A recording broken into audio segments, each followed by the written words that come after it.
여러분 안녕하십니까? 정격기사 정창준입니다.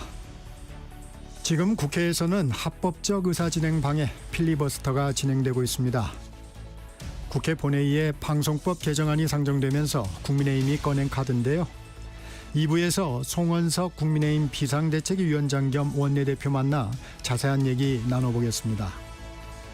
그 전에 인미애 민주당 의원과 농산물을 둘러싼 관세 협상 쟁점 짚어보겠습니다. 정격기사는 유튜브로도 실시간 방송됩니다. 8월 5일 화요일 정격기사 출발합니다.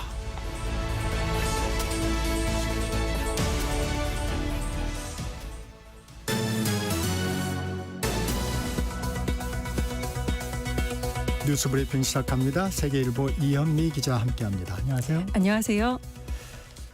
민주당이 어제 방송법 개정안을 국회 본회의에 상정하자 국민의힘이 지금까지 무제한 토론 필리버스터로 맞서고 있어요. 네, 여야는 7월 임시국회 내내 방송법 개정안과 노란봉투법, 상법 개정안을 놓고 충돌했습니다. 이 중 물리적으로 이번 국회 회기에서 통과시킬 수 있는 법안은 딱 한 개인데 민주당은 어제 방송법 개정안을 최우선적으로 처리하기로 했습니다. 네. 원래는 노란봉투법을 1순위로 처리하려는 분위기였는데요. 의원총회를 거치며 방송법으로 순위가 바뀌었습니다. 네. 정청래 대표가 추석 전에 처리를 공언한 3대 개혁, 검찰과 언론 사법개혁인데 이 중 하나라는 점에서 우선 처리해야 한다는 의견에 힘이 실렸다고 합니다. 방송법은 공영방송 이사수를 늘려서 지배구조를 바꾸는 게 핵심인데 국회를 통과한 뒤 국무회의를 거쳐 공포되면 3개월 이내에 이사회가 새로 구성되고 네. 기존 사장은 후임자가 선임될 때까지 직무를 수행하게 됩니다. 민주당은 방송의 자유와 독립성을 강화하는 법이라는 입장인 반면에 국민의힘은 궁극적으로 민주당 입맛에 맞는 인사를 방송사 경영진에 앉히는 방송장악법이라고 반발하고 있습니다. 국민의힘 무제한 토론 언제까지 이어지나요? 국민의힘은 방송법의 본회의 의결을 막기 위해 어제 오후 4시쯤부터 필리버스터를 하고 있는데요.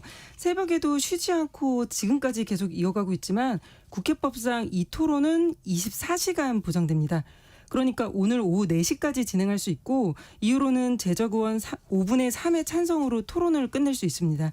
민주당과 법여권 의석을 합하면 지금 180석이 넘어서 네. 오늘 오후에 필리버스터를 강제 종료하고 표결 처리할 걸로 보입니다.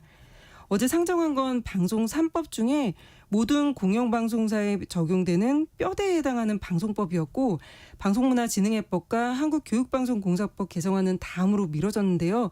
이들 나머지 방송관련법과 노란봉투법 그리고 상법 개정안은 8월 임시국회에서 처리될 전망입니다. 네. 어제 본회의에선 이 밖에도 과잉 생산된 쌀을 정부가 매입해주는 양곡관리법과 농수산물 가격이 기준 미만으로 하락하면 정부가 차액을 지원해주는 농안법 개정안이 통과됐습니다.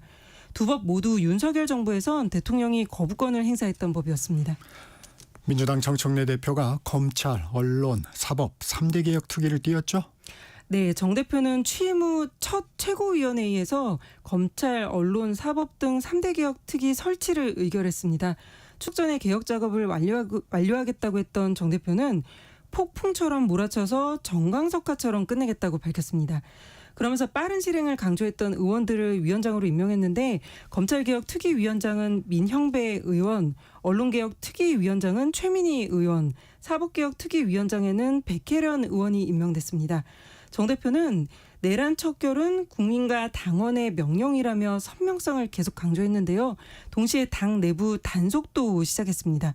지금 개미 투자자들의 반발이 거센 주식 양도세 기준 강화 등 세제 개편안 논란에 대해 소속 의원들이 공개적으로 비판 목소리를 내자 정 대표는 신속히 대안을 마련하겠다면서 발언 자제령을 내렸습니다.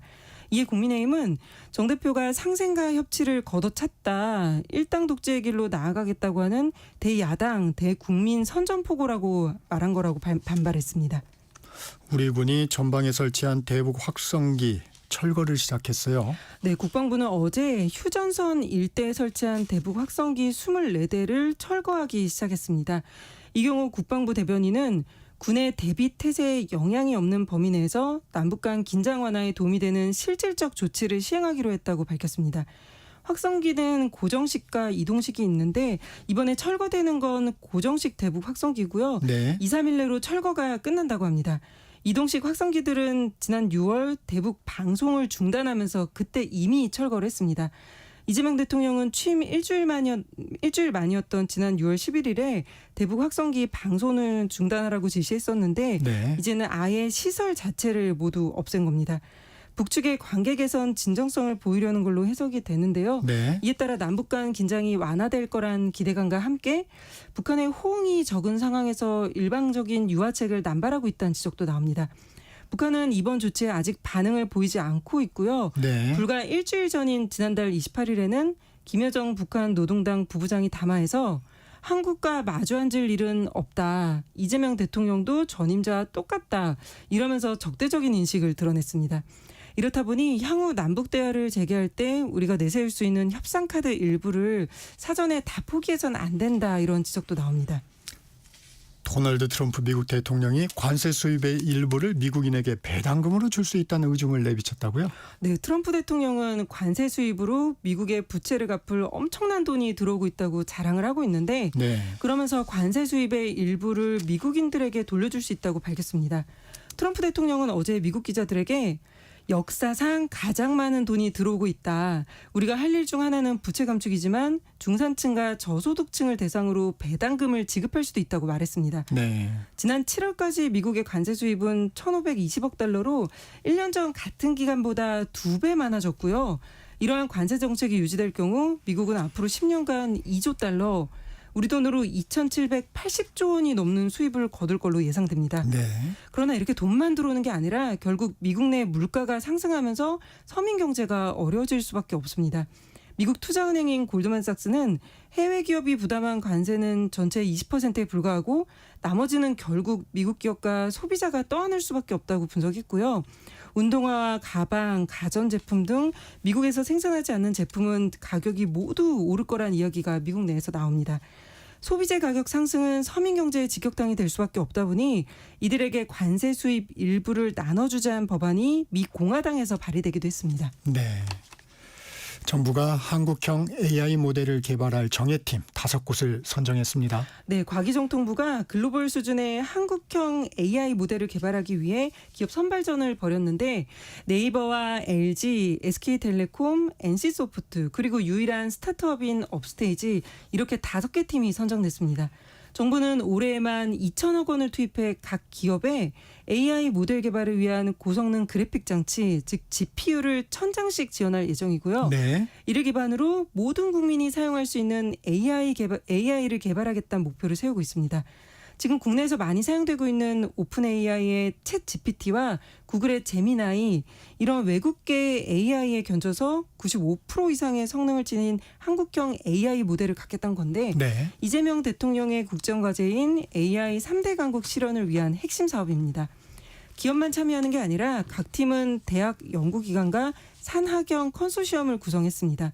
네이버 클라우드만 해도 서울대, 카이스트, 포항공대, 고려대, 한양대와 함께 컨소시엄을 구성하는 등 국가적인 역량을 총동원하는 상황인데요.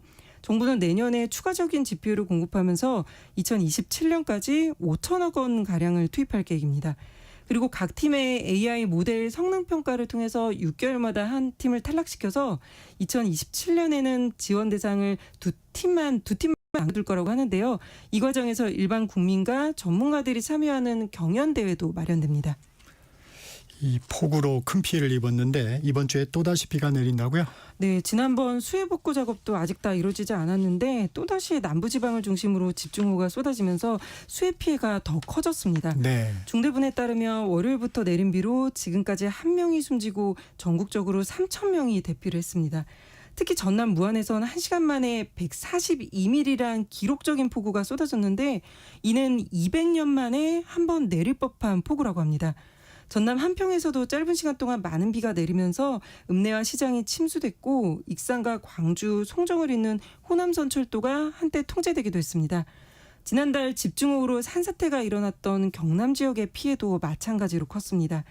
지금은 대부분 지역에 호우특보가 해제되고 폭염경보가 내려진 상태지만 내일부터 중부지방에 시간당 최대 70mm의 매우 강한 비가 또다시 내린다고 합니다. 네. 이 비구름이 점점 내려가면서 남부지방과 제주에 주말까지 또다시 강한 비가 내릴 수 있어 주의해야 한다고 기상청은 당부했습니다. 오늘 여기까지 듣겠습니다. 세계일보 이현미 기자였습니다. 고맙습니다. 감사합니다. 전격기사 듣고 계신 지금 시각 7시 30분입니다. 날씨와 교통정보 전해드립니다.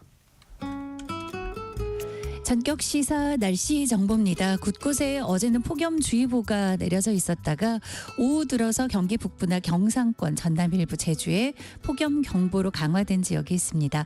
밤사이 열대야도 후텁지근한 기온 속에 이어졌고 오늘 낮에는 무더위가 다시금 고개를 들어서 조금 더 어제보다는 더워지는 곳이 있겠습니다. 오늘 낮 최고 기온 서울이 33도로 세종, 대전, 광주, 제주와 같은 기온이 예상되고 대구와 구미 35도, 강릉과 부산 32도 등으로 남부지방이 어제보다 2, 3도 기온이 오르겠고요. 오늘 아침까지 부산과 경남 남해안, 낮까지 제주에 가끔 비가 오고 강원 내륙과 산지, 충청 내륙, 남부지방에 5에서 30mm의 소나기 예보도 있습니다. 이번 주는 비 예보가 잦긴 한데요. 습도가 높아져 무더위와 열대야가 이어지겠습니다. 열대야는 이번 주 후반부터 조금씩 나아질 전망입니다. 수요일인 내일과 절기 입추의 모레는 전국 대부분 강하고 많은 비 예보인데요. 20에서 80mm, 많은 곳은 중부지방 120mm 이상의 비가 내리겠고요. 또 중부지방 같은 경우는 내일 낮 기온이 서울 28도 등으로 내일 하루 30도 밑으로 떨어질 전망입니다. 오늘 오전 농도 대부분 중부와 일부 남동부 지역이 오후에 나쁘겠고요. 대기질은 깨끗하겠습니다. 지금 서울 기온 25.7도입니다. 전격시사 날씨정보 최영우였습니다. 계속해서 이 시각 교통상황 KBS 교통정보센터의 김민희 씨가 전해드립니다. 본격적인 휴가철에 접어들면서 지난주보다 이번 주 출근 교통량이 더 적은데요. 몇몇 상습 정체 구간을 중심으로만 더딘 흐름 이어지고 있습니다. 영동고속도로 강릉 쪽으로 동군포 부근에서는 사고가 나면서 2차로가 막혀 있습니다. 이 때문에 군포 나들목부터 속도 줄여 지나고요. 반대 인천 쪽으로 서안산 부근 3, 4차로에서는 장애물을 처리하고 있습니다. 서울 양양고속도로 지나기는 아직까지는 수월하고요. 세종 포천고속도로 안성 쪽으로 가련터널 3차로에서는 장애물을 처리하고 있습니다. 수도권 제1순환고속도로에서는 일산에서 판교 쪽으로 중동에서 송내 사이와 또 하기분기점에서 청계터널 사이로 정체입니다. 반대 구리에서 판교 쪽으로는 구리 남양주요금소에서 강일 사이와 다시 서안암 일대로 속도 줄여 지납니다. 그 밖에 남해고속도로 부산 쪽으로 진성 부근 1, 2차로에서는 장애물을 처리하고 있습니다. KBS 교통정보센터였습니다.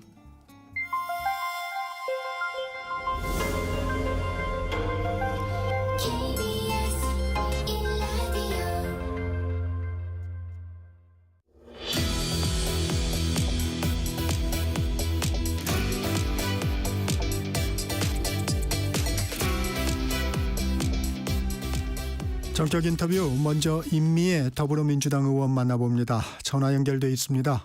의원님 안녕하세요. 네, 안녕하세요. 임미애입니다.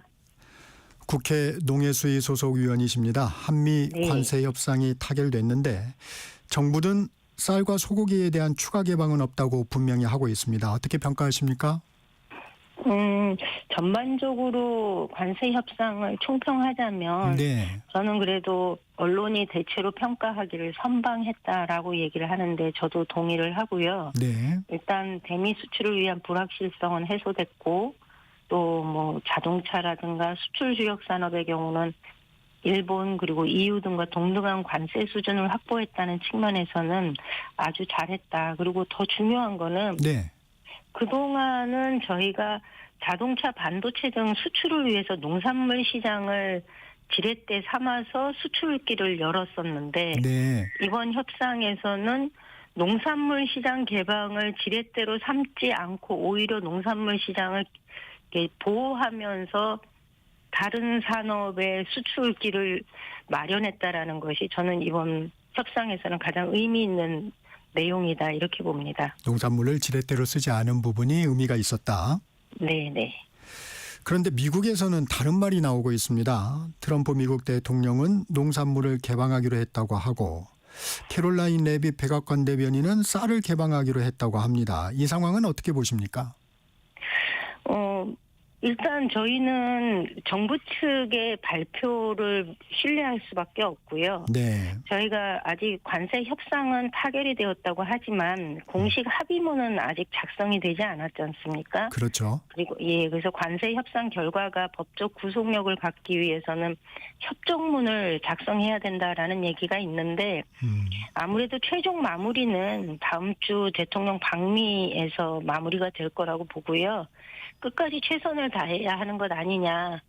오히려 이럴 때 일본의 경우는 이렇게 뭐 협정문을 작성하자라고 하면 새롭게 얘기됐던 새롭게 또 다른 추가 품목들이 거론될까 봐 굉장히 애매모호한 입장을 취하고 있는 게 지금 일본인데. 네. 그래서 미국의 우리는 협상을 했다고 하는데 미국의 발언들이 나오는 여러 가지 면들을 보면 끝까지 이 긴장감을 늦추면 안 되겠구나라는 생각을 저희는 하고 있습니다. 한미 정상회담에서 정리될 가능성이 있어 보이는데 이 부분에 대해서 좀 우리 정부 측에는 어떤 말씀 좀 주시겠습니까? 아까도 말씀드렸지만 그 농산물 시장을 지렛대 삼아서 다른 산업을 지켰던 게 그동안 정부들이 미국과의 협상에서 꾸준하게 보여줬던 태도인데 네. 이번에는 저희가 사실 더 이상 열 수 있는 농산물 시장이 없습니다. 결국은 비관세 장벽이라고 하는 검역을 완화하는 수준이 될 텐데 그것이 국내 생태계나 농업에 끼치는 영향이 매우 심각하다라는 것을 깊이 인식하고 이번 마무리 협상할 때까지 좀 최선을 다해달라라는 얘기를 좀 드리고 싶습니다. 비관세 장벽에 대해서도 말씀을 주셨는데 이 트럼프 대통령이 검역 절차에 대해 관심을 많이 보였다고 합니다. 네. 이 검역 기준에 대한 개선이 이루어질 수도 있어 보이는데 그러면 미국 과체류 수입 이루어질 수 있는 사안인가요? 네, 저희가 만약에 그런 수입이 이루어지려고 하면 네.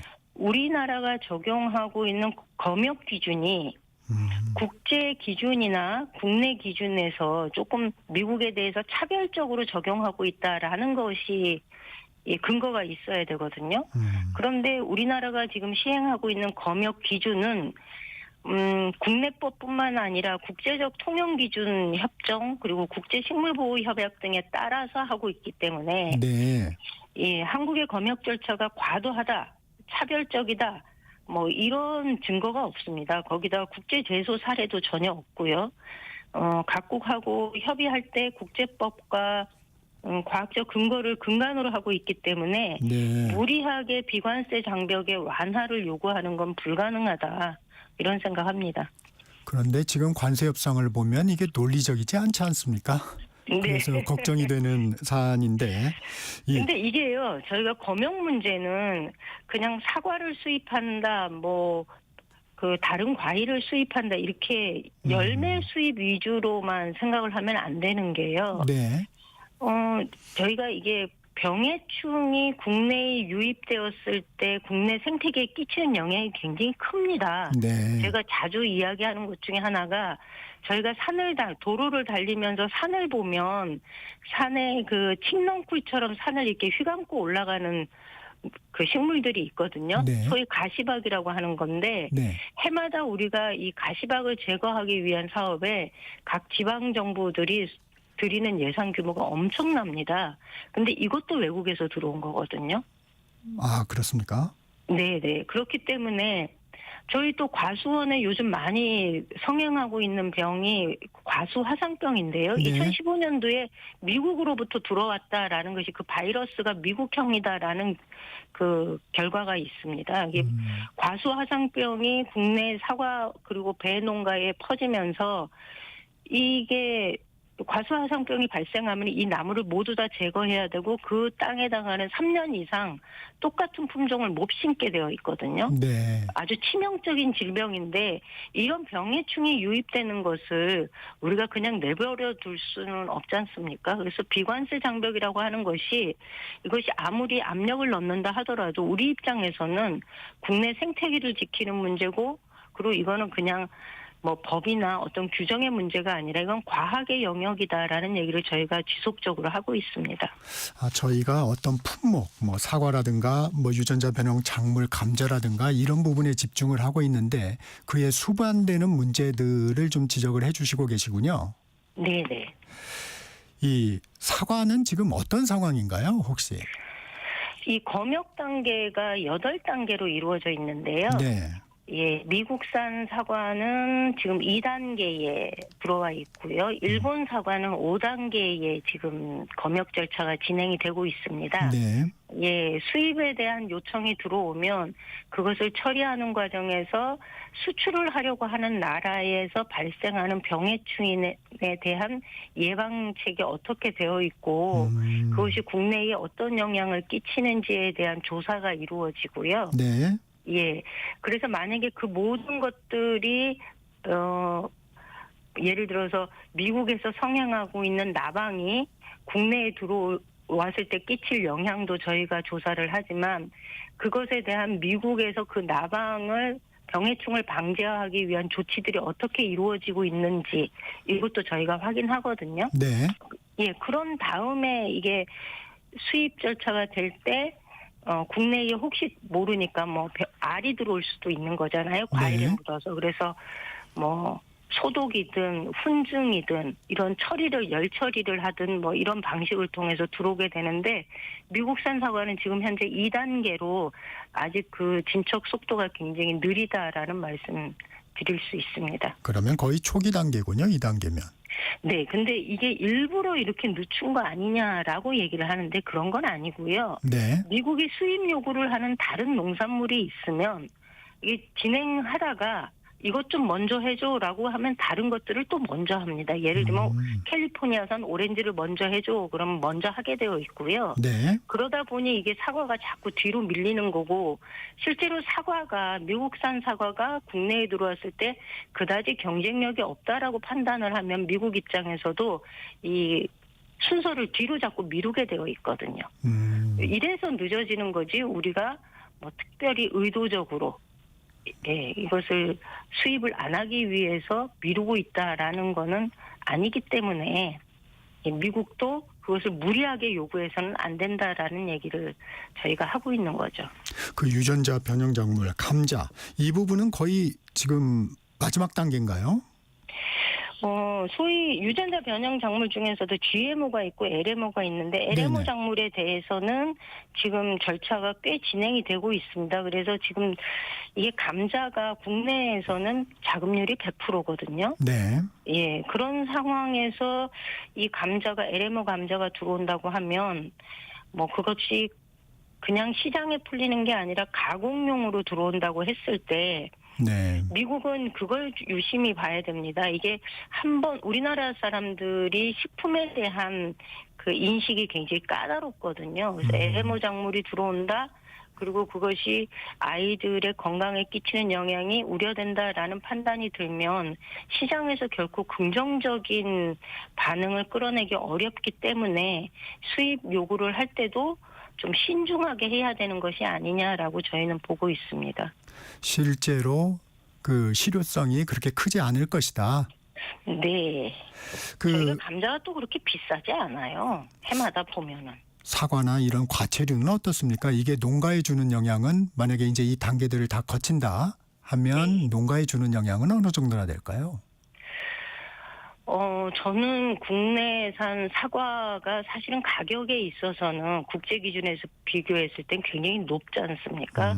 그래서 많은 소비자들이 우리도 사과 먹고 싶다 이런 얘기들을 참 많이 하세요. 그동안 네. 기후 문제로 수확량이 급감하면서 가격이 상승한 요인이 있었고 그랬을 때 만약에 이 모든 절차가 진행이 돼서 몇 년 후에 사과 시장이 개방이 된다고 하면 국내 사과 생산 농가에 끼치는 영향은 저는 굉장히 심각하다.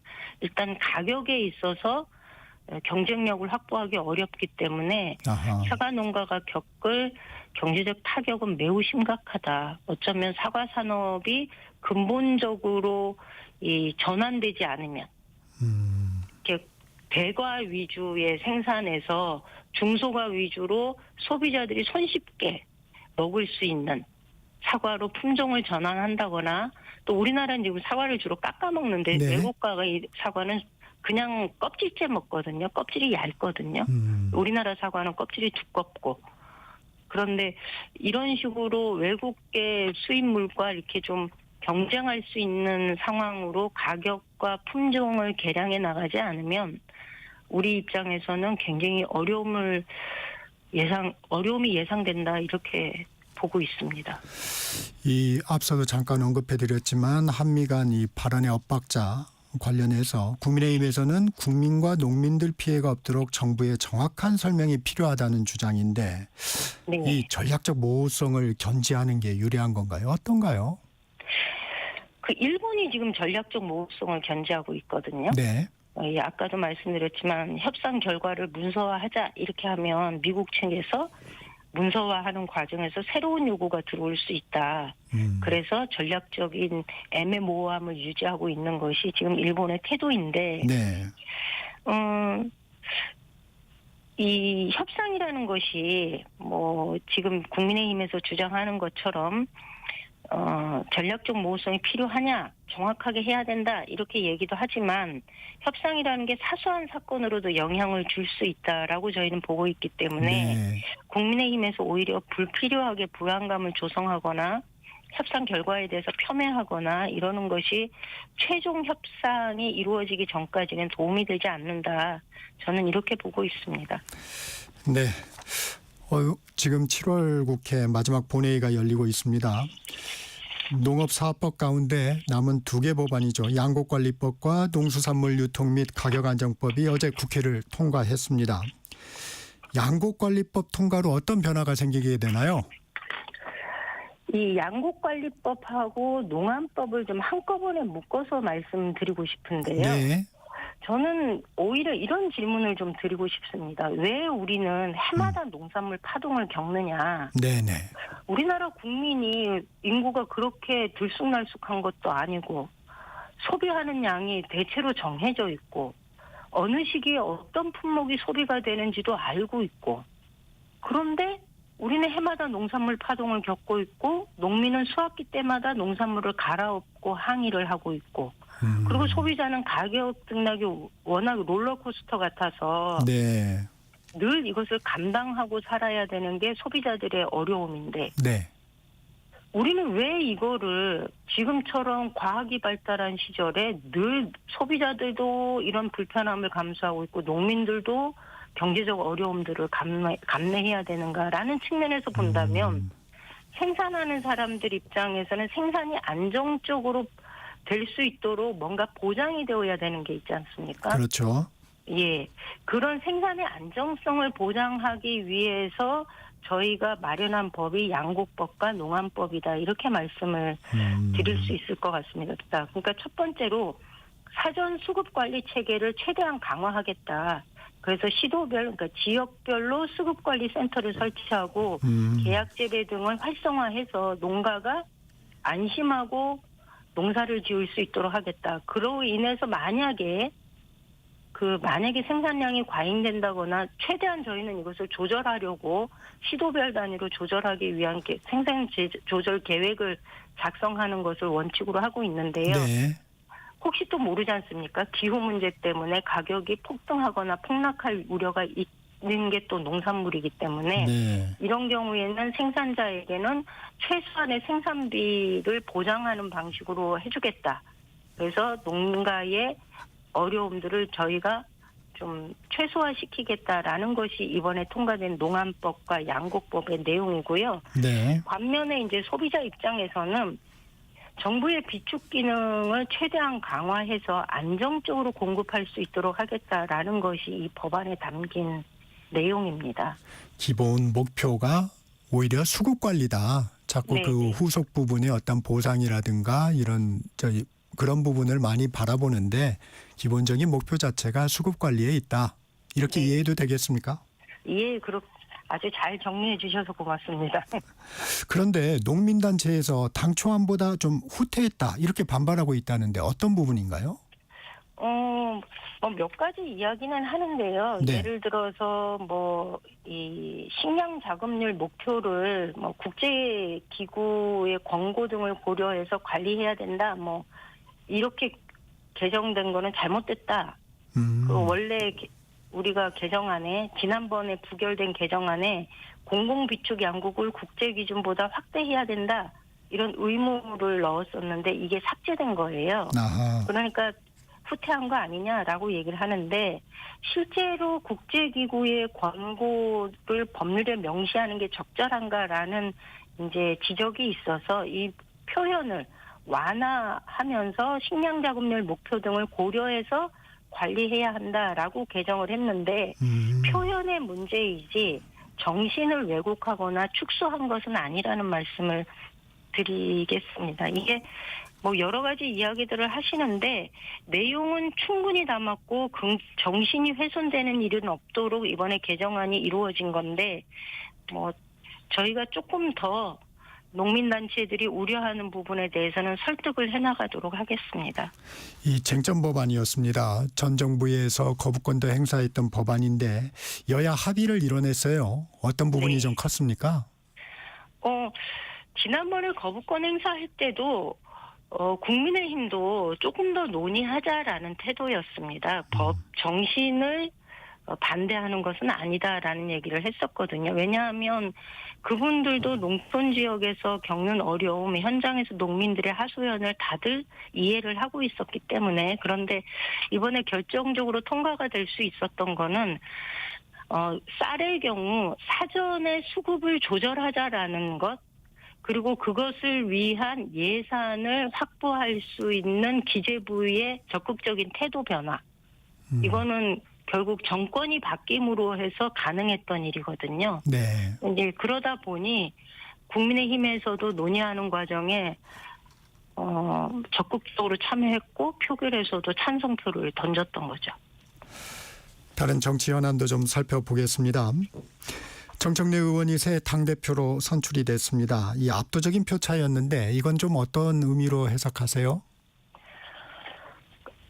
아무래도 저희 당원들이 요구하는 지금의 시대 정신은 지난 계엄 이후에 개혁의 완성, 네. 그러니까 그 검찰, 언론, 사법 개혁의 조속한 마무리 이것을 요구하는 당원들의 그 요구가 정청래 대표의 압도적인 승리를 가져온 것 아닌가 이렇게 평가하고 있습니다.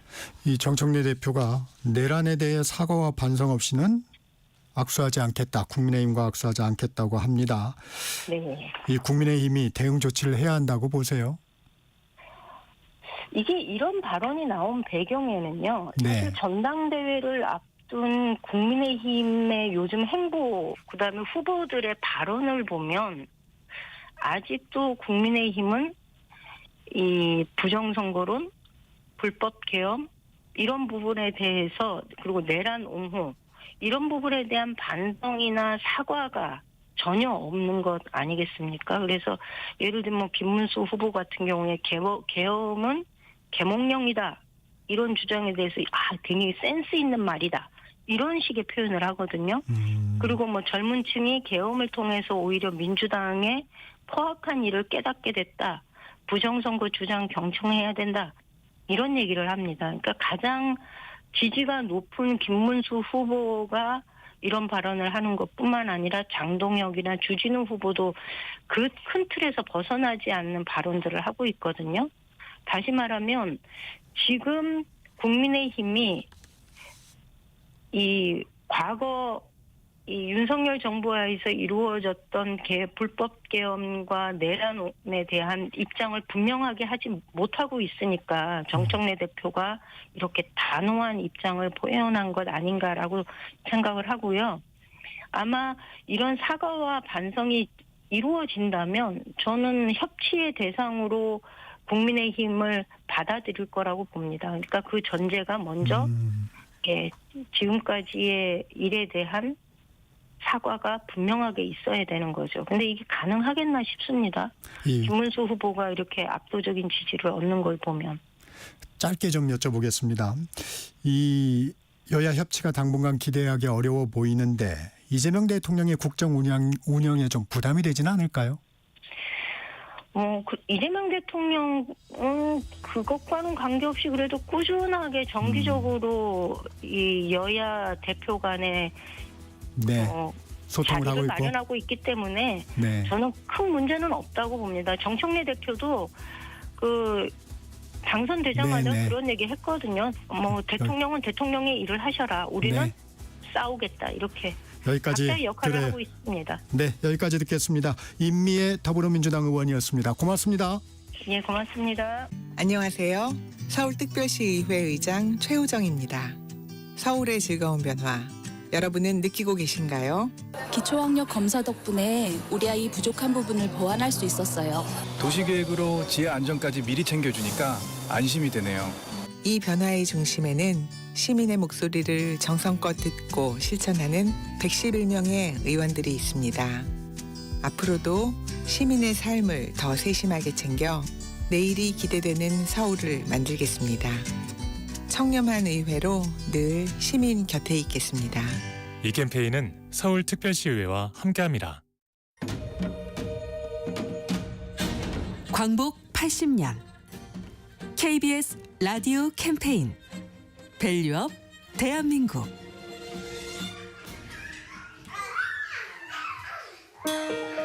네, 안녕하세요. 사찰 음식과 궁중 음식을 강의하고 있는 산림음식연구소 박성희입니다. 사찰 음식과 전통 한식에는 우리 민족이 살아온 방식, 그리고 자연을 대하는 태도, 공동체의 철학이 고스란히 담겨 있다고 생각합니다. 자연의 흐름을 거스르지 않고 계절을 따라 음식을 준비하는 문화입니다. 자연과 함께 살아가려는 지혜이자 균형의 철학이라고 생각합니다. 한식은 함께 나눠 먹는 문화이기도 합니다.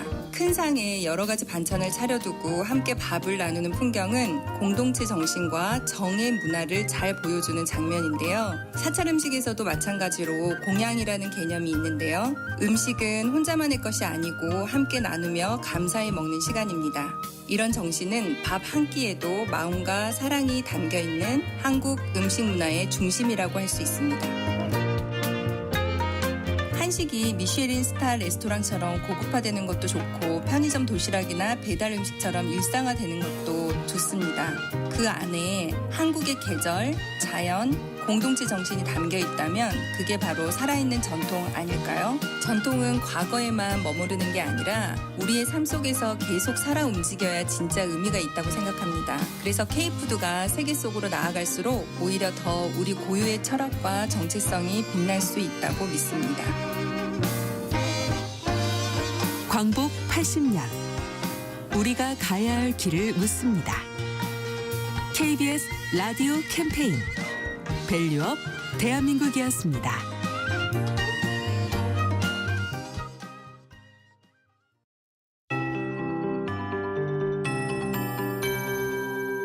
KBS 58분 날씨.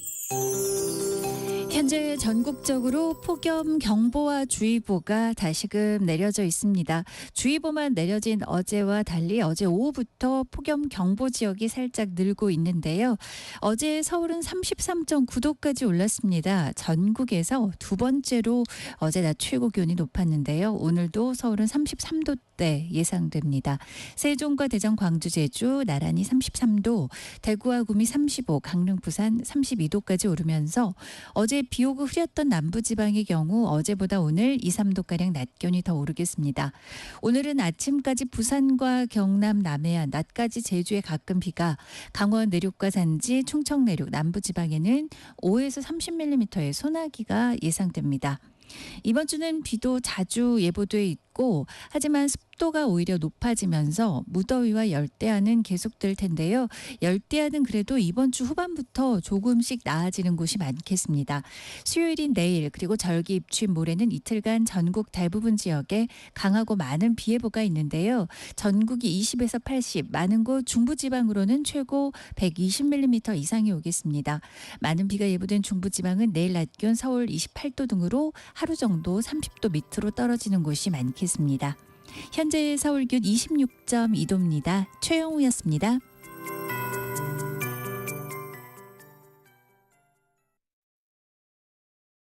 정성을 다하는 국민의 방송 KBS가 8시를 알려드립니다.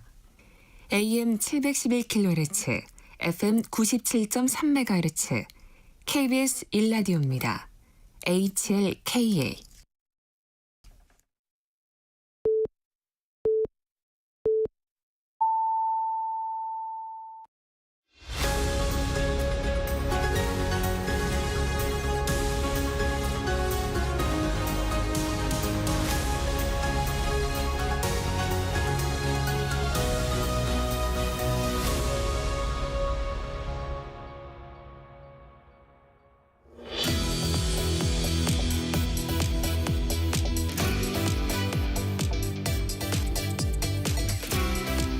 정적 인터뷰 2부에서는 송원석 국민의힘 비상대책위원장 겸 원내대표 만나봅니다. 위원장님 안녕하세요. 예, 안녕하세요. 송원석입니다. 민주당이 어제 본회의에서 쟁점 법안 중 방송 3법을 가장 먼저 상정을 했습니다. 1순위로 방송 3법을 선택한 배경 어떻게 보십니까?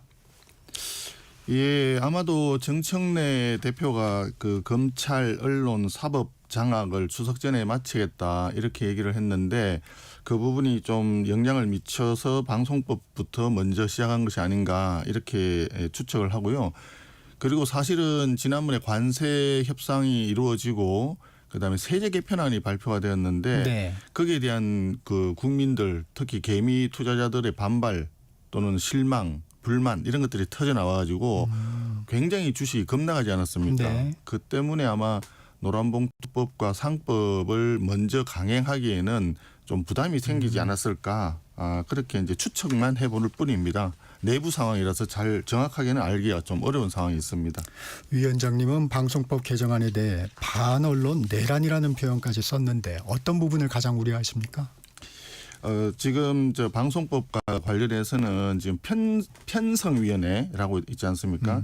그 방송에서의 편성이라고 하는 거는 신문에서의 편집과 마찬가지로 어떻게 보면 방송의 모든 것이라고 할 수가 네. 있는데 이 편집위원회를 5대5 동수로 구성을 해서 노사동수로. 예, 노사동수로 이렇게 하도록 규정을 한 것은 결국은 경영진의 어떤 편성의 독자성, 독립성 이런 부분을 완전히 훼손을 하고 노조에게 편성의 모든 것을 허락을 받아야 가능한 그런 구조로 만든다고 봅니다. 그렇기 때문에 그런 방송법이 뭐 물론 다른 사장 추천위원회도 있고 이사진 구성하는 데 있어서 외부 시민단체 언론이라든지 또 그 노조가 관여하는 부분들도 있고 하는데 그런 부분들이 전체적으로 봤을 때 방송을 국민에게 되돌려 준다라고 하는 명분만 있지 실질적으로는 노조의 영구 지배를 구조를 고착화하는 그런 법이 아닌가. 그래서 아마 정청래 대표가 얘기한 아마 언론 장악 네. 이런 부분하고 연결되지 않았을까 추측을 하고 있습니다.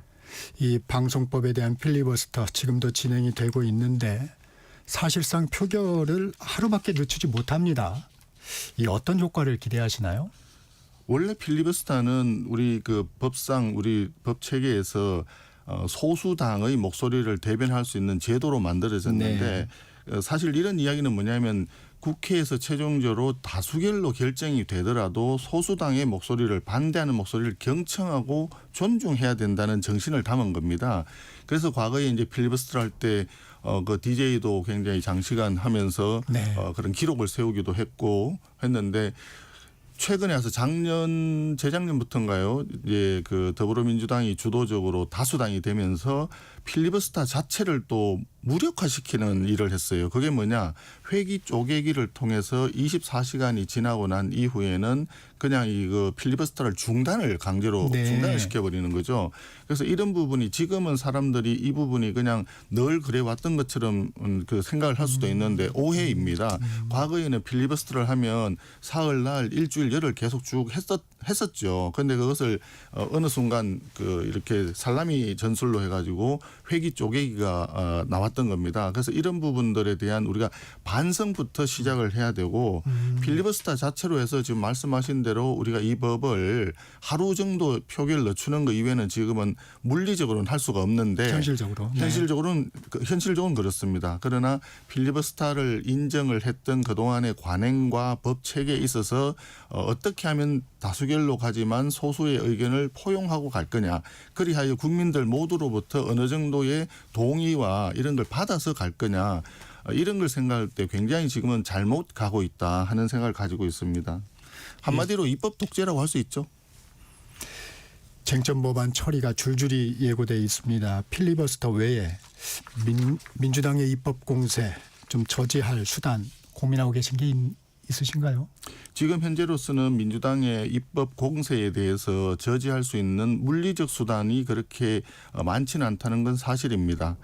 그러나 이 부분과 관련해서 우리가 눈여겨봐야 될 부분은 뭐냐면 가장 강한 것은 부러지게 되어 있습니다. 그렇기 때문에 권력을 쥐고 있을 때 권력이 이것이 영원할 것이라고 착각을 하고 국민들을 상대로 해서 입법을 강행할 경우에 국민들로부터 당연히 반발을 사게 될 것이고 그 여론을 집권 여당이 아무리 다수당이고 하더라도 무시를 하기가 불가능할 것이다.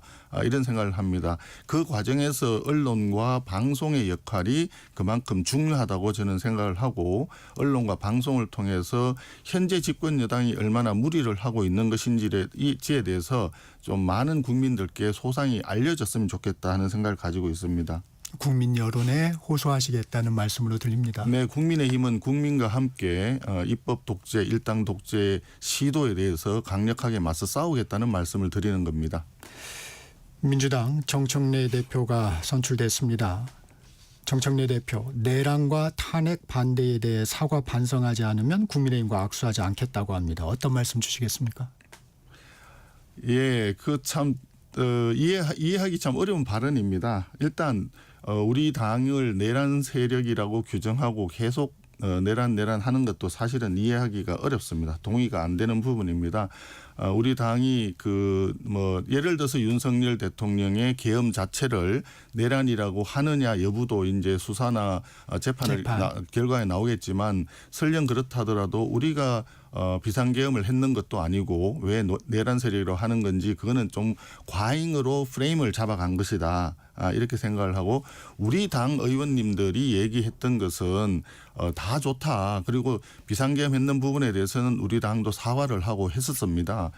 그런데 다만 이제 윤석열 대통령을 체포하겠다고 하는 과정에서 있었던 일들은 공수처가 그때 내란죄 수사 권한이 없다는 것은 중앙지법 판사도 인정을 했지 않습니까? 그런 부분이라든지 영장을 중앙지법에서 영장이 기각됐는데 남부지법에서 그걸 했다라든지 이런 과정 그리고 2차 체포영장의 경우에 2개를 이제 풀로 붙여서 했다는 부분 이런 등등을 볼 때는 이런 부분들은 법치주의에 어긋나는 것 아니냐. 어쨌든 대통령을 관계돼 가지고 대통령이 잘못을 했다 하더라도 그 이후에 진행되는 과정은 법에서 헌법이나 법률에 정해진 과정에 따라서 절차적으로 적법하게 가야 되는데 그런 부분에 문제가 있었기 때문에 우리가 법치주의를 지키자라고 하는 측면에서 의원들이 나섰던 것인데 그런 걸 가지고 내란 세력인 것처럼 얘기를 해서 한다는 것은 좀 잘못된 것이다라는 생각이 들고 또 그다음에 설령 그렇다 하더라도 지금까지 국회 관행상 여야 대표가 새로 선출되면 새로 선출된 당대표가 다른 당의 당대표를 이렇게 예방하는 것이 그동안의 오랜 관행이었습니다. 원내대표 간에도 새로 선출되면 그동안에 그전에 있었던 원내대표한테 이렇게 찾아가는 것이 일반적인 관례였는데 그것을 다 무시하겠다는 것은 포용과 공존이라고 하는 생각이 우리 정청래 대표 머리에는 없는 것이 아닌가 하는 걱정이 앞섭니다. 그래서 소인배처럼 하지 말고 아주 대인답게 집권 여당의 당대표 아닙니까? 야당의 대표가 아니거든요. 과거에 야당이었을 때는 자기들이 대표 노릇을 해야 되겠지만 지금은 집권 여당 다수당의 당대표이니까 소인배다운 행동을 하지 말고 대인처럼 좀 했으면 좋겠다 하는 말씀을 드립니다. 이 정청래 대표가 하는 얘기 중에 이 탄핵 반대에 대한 부분은 좀 어떻습니까? 탄핵 반대, 그건 우리 당 내에서도 여러 가지 얘기가 있죠. 이런 이야기가 되겠습니다. 지금 계엄과 관련해서는 잘못한 것이다라고 하는 것을 우리 당에서도 했고, 그리고 사과도 했었죠. 예, 사과도 했어도 저도 두어 차례 사과를 했던 것 같고, 계엄 이후에 그 계엄 해제가 국회에서 의결됐을 때 우리 당 의원들 이름으로 해서 정부에 대해서 빨리 국무회의를 해서 계엄 해제를 시행을 하라, 이런 얘기도 했었죠. 그러나 이제 탄핵과 관련해서는 그때 우리가 얘기했던 거는 좀 질서 있는 퇴진을 얘기를 했었고, 하지만 이제 그 부분이 원활하게 이루어지지 못한 점은 있지만, 아무튼 그런 탄핵이 이루어지고 나면 당연히 대선을 할 텐데 우리 당이 선거에서 이기긴 어려울 테고, 탄핵당한 정당에서 대선을 이긴다는 것은 현실적으로 굉장히 힘들지 않습니까? 그러면 이런 상태에서 범죄 혐의가 있는, 또 재판을 받고 있는 이재명이 대통령이 되고, 그랬을 때 이런 그다음 나타나는 상황, 그건 지금 우리 국민들이 목도하고 있는 이런 강행되는 여러 가지 문제 있는 법들, 이런 걸로 보여지고 있지 않습니까? 이런 것이 예견되었기 때문에 탄핵에 대해서는 우리가 조금 신중해야 된다. 그래서 질서 있는 퇴진을 유도해야 된다. 이런 이야기들을 많이 했던 거죠.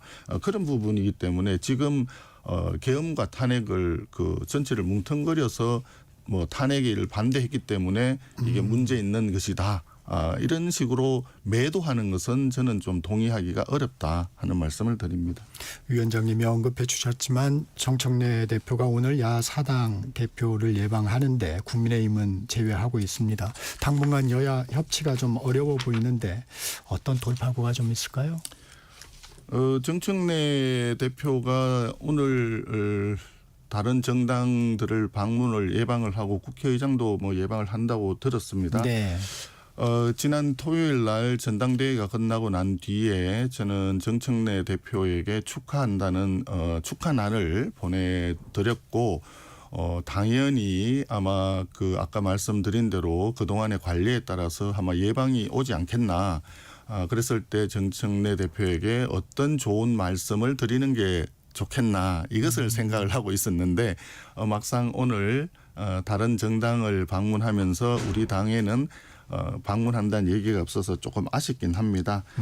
그런 부분들에 대해서는 앞서 말씀드렸듯이 야당과 여당은 당대표의 지위나 역할이 다릅니다. 집권 여당으로서 전국 전체를 포괄적으로 끌고 가는 책무가 있고, 거기에 대한 의무감을 가지고 이 일을 봐야 된다고 생각을 하고, 전국이 잘 풀리지 않고 흔들거렸을 때, 또는 일방적으로 주도함에 따라 가지고 야당이나 다른 국민들의 반발이 있을 때 이 부분들에 대한 책임도 오롯이 집권 여당의 당대표가 져야 되지 않겠습니까? 그러면 집권 여당의 당대표로서는 많은 사람들을 포용한다는 마음을 가지고 움직이는 것이, 그래야 전국이 수월하게 진행이 될 것이다, 이렇게 생각을 합니다. 지금처럼 간다면 너무 독단적인 어떤 오만에 찬 행위가 이재명 정권의 안정적인 운영에도 도움이 되지 않을 것이다, 이렇게 생각을 합니다. 그런 점에서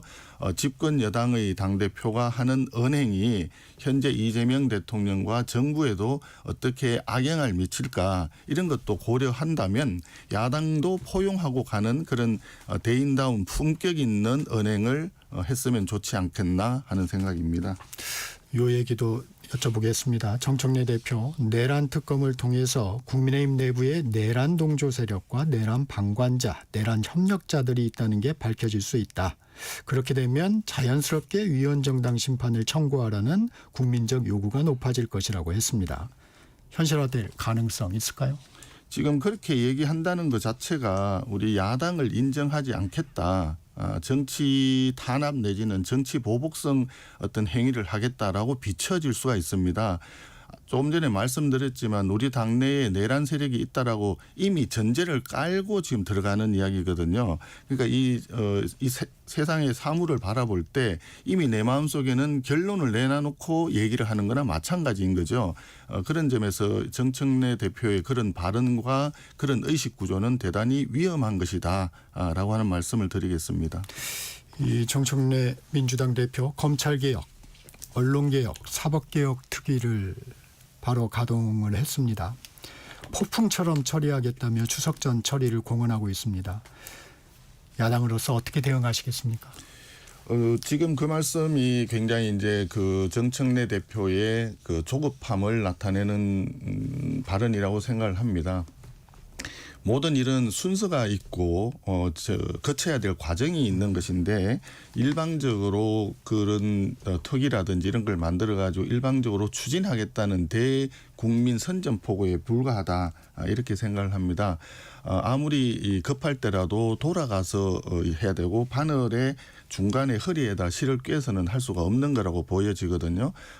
저희들이 볼 때는 그런 과정 자체가 예를 들어서 검찰개혁을 지금 얘기하는데 네. 검찰개혁 자체가 1차 검수완박을 한 결과로 나타난 게 공수처인데 결과적으로 공수처가 제대로 기능을 했느냐 여기에 대해서는 더불어민주당에서도 부정적인 평가가 더 많은 것 같습니다. 네. 그러면 이런 부분에 대해서 반성을 하고 어떻게 이걸 잘 다시 원상 복구를 해서 검찰의 어떤 수사 과정이라든지 재판 과정과 이어지는 이 사법 시스템을 안정화시킬 건가를 고민을 해야 되는데 검수완박을 해서 검찰의 힘 빼기를 시도했는데 여의치 않으니까 이제는 검찰을 해체하겠다. 이런 식으로 이제 접근하는 그런 사고방식이거든요. 이런 사고방식은 대단히 위험한 사고방식이고 지금까지 대한민국이 건국되고 난 이후에 80여 년간 이어온 대한민국의 헌법과 법률에 따른 어떤 법치주의라든지 이런 기본 헌법적인 질서에 대한 강한 도전으로 국민들은 이해할 수밖에 없다. 이런 생각이 듭니다. 국민의힘 전당대회 얘기 좀 해보겠습니다. 위원장님께서 이제 윤 전 대통령은 없다. 전당대회에 윤 전 대통령을 끌어들이는 자해 행위를 멈춰야 한다고 말했는데 전당대회의 구도를 보면 여전히 윤 전 대통령이 소환되고 탄핵 찬반으로 나뉘고 있습니다. 당이 이를 극복하지 못하는 이유는 좀 어떻게 보십니까? 우리 당내에 지금 제가 말씀드린 그대로입니다. 윤 대통령은 이미 탈당을 했고 우리 당 사람이 아닙니다. 그런 상황에서 친윤이니 반윤이니 이런 식으로 하는 것은 실체가 없는 프레임이다. 이렇게 생각을 합니다.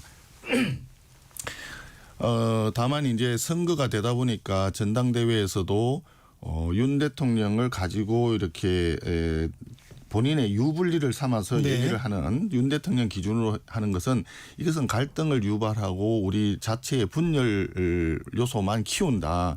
그런 것은 우리 당에 결코 도움이 되지 않고 국민들께서도 그걸 원치 않을 것이다. 우리 당이 전당대회를 하는 것은 과거와의 전쟁이 아니라 미래로 가기 위한 전쟁이고 현재 가지고 있는 과거의 아픈 상처를 자꾸 덜 추어낸다는 것이 중요한 것이 아니라 국민에게 신뢰를 되찾기 위해서 우리가 어떻게 혁신하고 우리가 어떤 정책과 제도로서 국민들께 다시 한번 우리를 좀 지지해 주십시오. 이렇게 할 건지 이런 고민을 하는 것이 당연히 필요하다고 생각을 합니다. 그런데 다만 좀 아쉬운 것은 이 부분과 관련해서 외부에서 특히 어떤 네. 모 언론사의 이야기를 들어보니까 윗선에서 우리 당 출입하는 기자들한테도 거기 국민의힘에 그것도 서로 반목하고 싸우고 서로 치고받는 어떤 그런 거 좀 더 없느냐. 이런 식으로 지시를 했다는 얘기까지 들립니다. 사실이 아니기를 저는 바라는데 저희들 국민의힘을 바라보는 외부에서의 일부 시각은 계속해서 우리 국민의힘을 그런 어떤 서로 간에 분열하고 반목이 있고 싸우는 이런 프레임으로 가두려고 하는 그런 시도가 좀 있는 것 같아서 그런 부분에 대해서는 상당히 아쉽게 생각을 하고 있습니다. 이 민주당 새 당대표로 정청래 의원이 되면서 국민의힘 전당대회도 강성 지지층의 영향력이 높아질 거라는 분석도 나옵니다. 이런 분석에 대해서는 어떻게 생각하십니까? 정청래 당대표가 더불어민주당에서 당대표가 된 부분에 대해서는 자체적인 분석에서 보니까 소위 말하는 개딸 집단의 어떤 지지 이런 부분들이 많이 작용을 했다라고 분석을 하는 것 같습니다.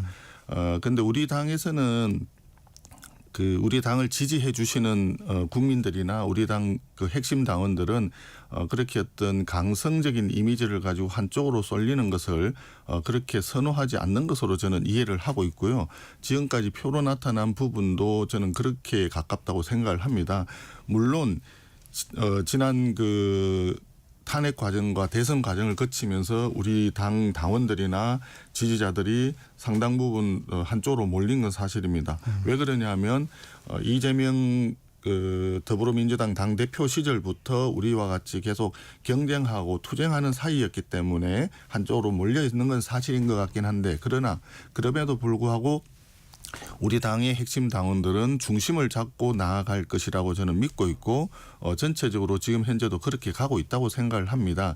지금 현재 당대표 후보나 최고위원 후보로 나온 분들 중에서 표를 얻기 위해서 전략적으로 여러 가지 발언을 할 수도 있지만, 발언이 좀 강해지고 있습니다. 발언을 할 수도 있지만 그것은 전당대회에서 표를 구하기 위한 과정이라고 저는 생각을 하고 있고요. 결과적으로는 당이 분열이라든지 뭐 투쟁이라든지 이런 쪽으로 한쪽으로 쏠리기보다는 오히려 당의 미래를 우리 국민과 함께 국가를 위해서 무엇을 해야 우리가 올바른 정치를 하는 것인가, 이런 쪽이 조금 더 가까울 거라고 생각하고 있습니다.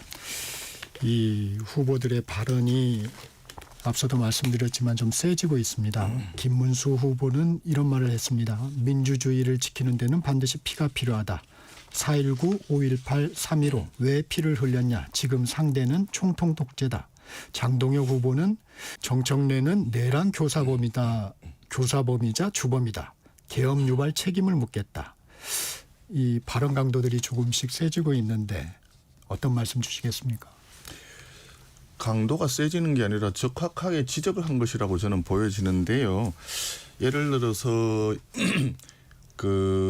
계엄 유도라고 하는 부분과 관련해서는 아마 그런 이야기를 하겠죠. 지난 윤석열 대통령 시절에 국무위원들을 무차별적으로 줄줄이 탄핵을 했습니다. 그 자체가 국정을 발목 잡는 것이 아니라 아예 마비시키는 행위라고 볼 수 있죠. 거기다 정부에서 제안한 법률 같은 경우에는 거의 더불어민주당에서 동의를 해주지 않았기 때문에 통과시키지 못했고, 또 예산 같은 경우에도 아시다시피 작년 11월 30일인가요? 증액을 하지 않고 감액만 해서 일방적으로 얘기를 통과를 시켜버렸죠. 그런 경우는 지금 유사일에 단 한 번도 없었던 상황입니다. 그 자체는 예산을 반영을 시키지 않고 다 감액을 한다는 것은 아무런 일도 하지 말라는 얘기거든요. 그러면 그런 것을 봤을 때 이것은 굉장히 이 절대 다수 의석을 가지고 있다고 해서 야당이 이렇게 하는 것은 결과적으로 정부를 무너뜨리려고 하는 거 아니냐 해서 결과적으로 그것이 오히려 거꾸로 봤을 때 진짜 국정을 마비시켜서 정권을 장악하려고 하는 하나의 내란적인 음모가 있는 거 아니냐, 이렇게 아마 이해를 하고 그런 발언을 하지 않았을까, 이런 생각이 드는 것이고, 그 마찬가지로 그런 점에서 현재의 더불어민주당과 이재명 정권에서 민주주의 정신에 반하는 어떤 그런 방향으로 지금 보여지는 것은 그 일당 독재나 다름없이 검찰이나 언론이나 사법 시스템을 완전히 장악하겠다고 하는데, 그런 독재의 길로 간다면 당연히 뭐 지금 거기서 얘기하는 여러 가지 과거에 우리 민주화 운동을 했을 때 민주주의는 피를 먹고 자란다 뭐 이런 이야기도 있었지 않습니까? 아마 그런 거를 비유를 해서 발언을 한 것이 아닌가. 한마디로 지금 현 정부가 그리고 더불어민주당이 일당 독재의 길로 나아가는 부분에 대해서 강력하게 경고를 한 것으로 그렇게 이해가 되지 않을까 싶습니다. 이 국민의힘 인적 쇄신의 어려움에는 개헌 저지선도 자리 잡고 있습니다. 김문수 후보, 주진우 후보 모두 개헌 저지선은 지켜야 한다고 주장합니다. 이 부분에 대한 생각은 어떻습니까? 이게 당의 분열을 우려하는 목소리도 있기 때문에 이제 이런 부분들이 나오는 것 같습니다. 맞습니다. 동의합니다. 그건 기본적으로 지금 현재 그 더불어민주당 일각에서 또 개헌을 해야 되는 거 아니냐라고 하는 이야기들은 솔솔 나오고 있지 않습니까?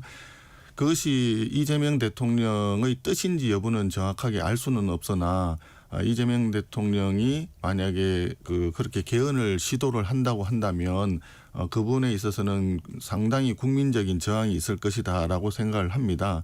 그리고 현재 있는 우리 헌법이 굉장히 오래되었기 때문에 바꿔야 된다라고 쉽게 얘기를 하는데, 오래되었기 때문에 바뀌어야 된다라고만 얘기하기는 어려운 점이 많죠. 개헌이 그만큼 중요한 부분이기 때문에 헌법 가치가 어떤 점이 헌법 가치가 중요한 것이냐, 이 본질을 살리면서 시대의 변화에 따라서 바뀐 부분을 일부 가미는 할 수 있지만 결과적으로는 우리 대한민국의 정체성 이런 부분들이 들어갈 거고, 그다음에 대통령제냐 내각제냐 아니면 그 대통령제를 하더라도 지금처럼 단임제로 할 거냐 아니면 뭐 연임제 중임제를 할 거냐 이런 등등의 어떤 문제들 자체가 하나하나가 단순히 대화를 통해서 한두 시간이 아니라 하루 이틀 안에 끝날 수 있는 상황이 아니지 않습니까? 굉장히 많은 정치 철학이나 정치 비전들이 서로 맞부딪히는 지점이기 때문에 시간을 두고 굉장히 그 다양한 의견을 수렴해가면서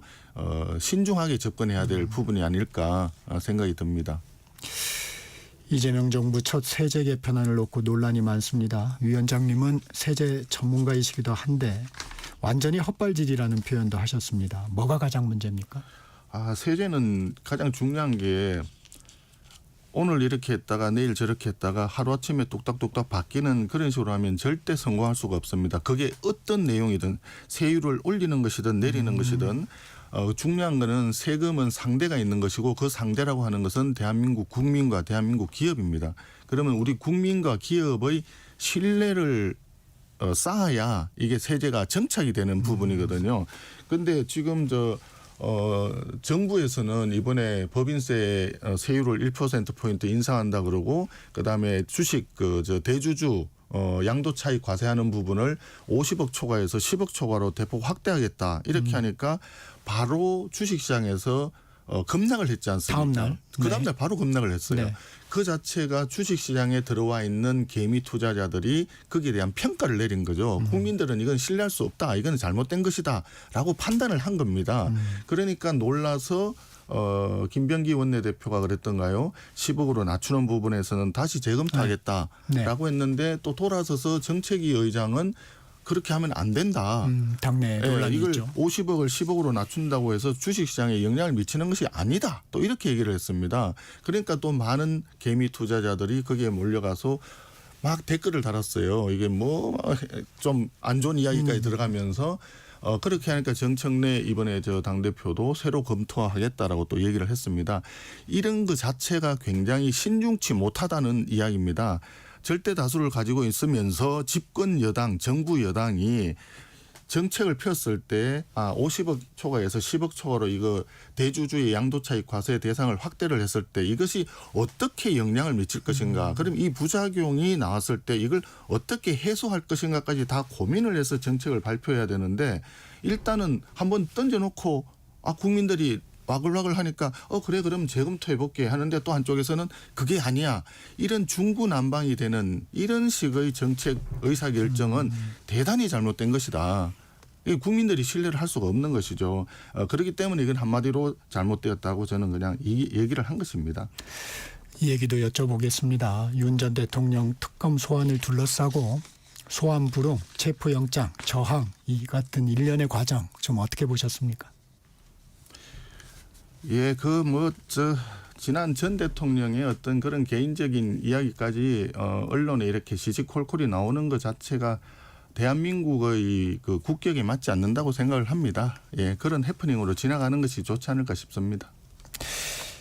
김건희 여사 내일 결국 포토라인에 서게 됐습니다. 당연한 수순이라고 판단하십니까? 수사와 관련해서 필요한 부분이라면 그런 일도 있을 수 있다라고 생각을 합니다. 궁극적으로 생각한다면 일국의 그 대통령 전직 대통령 부인인데 일국의 대통령을 지냈던 영부인이었던 분이 포토라인에 선다는 것 자체가 사실은 대단히 유감스럽고 안타까운 것은 사실입니다. 법적인 어떤 테두리 내에서 정상적인 수사 과정이라면 협조를 해야 되지 않을까 하는 생각이 들고 다만 이런 걸 가지고 국민의 어떤 감정적인 측면에서 계속 이 문제를 바라본다든지 또는 해석한다든지 또는 또 다른 측면에서 정치적인 측면에서 자꾸 해석을 하려고 한다든지 이런 부분도 다소 좀 자제되어야 될 부분 아닌가 생각합니다. 여기까지 듣겠습니다. 송원석 국민의힘 비상대책위원장 겸 원내대표와 말씀 나눴습니다. 고맙습니다. 예, 감사합니다. 잠시 후 8시 반부터 일부 지역국에서는 해당 지역 방송을 보내드립니다. 워렌 버핏은 가치 투자, 필립 피셔는 성장주 투자, 피터 린치는 장기 투자. 방법은 달라도 목표는 하나. 성기영의 경제쇼가 성공의 길로 안내합니다. 깊이 있게, 명쾌하게, 지금 이 시대 경제에 관한 모든 것을 알려드립니다. 평일 오후 4시 5분 성기영의 경제쇼와 함께하십시오.